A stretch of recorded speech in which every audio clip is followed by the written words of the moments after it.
ECM, multi-speed blower motor problems can be super frustrating, but you don't always have to replace the entire motor just because the module acts up. If your blower motor starts acting weird, first check if the module has any obvious damage like burn marks or melted parts. Sometimes, just the control module is the issue, and swapping it out can save you a bunch of cash. Before buying a new module, use a multimeter to test for continuity and proper voltage. This helps figure out if the motor itself is still good.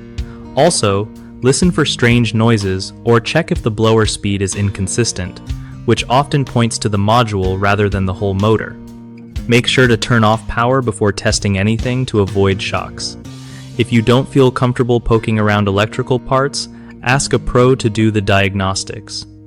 When replacing the module, get the exact match for your motor model since compatibility matters a lot. And keep in mind, sometimes a bad module can cause the motor to overheat if left unchecked. One of the biggest mistakes people make with ECM multi-speed blower motors is assuming the whole motor is dead when really it's just the control module glitching. Fix. Test the module first before spending hundreds on a new motor. Another common problem is using a non-compatible replacement module, which can cause even more damage or won't work at all. Fix. Always double-check part numbers and specs before buying. The third issue is not properly resetting or calibrating the motor after swapping the module, leading to poor performance or errors.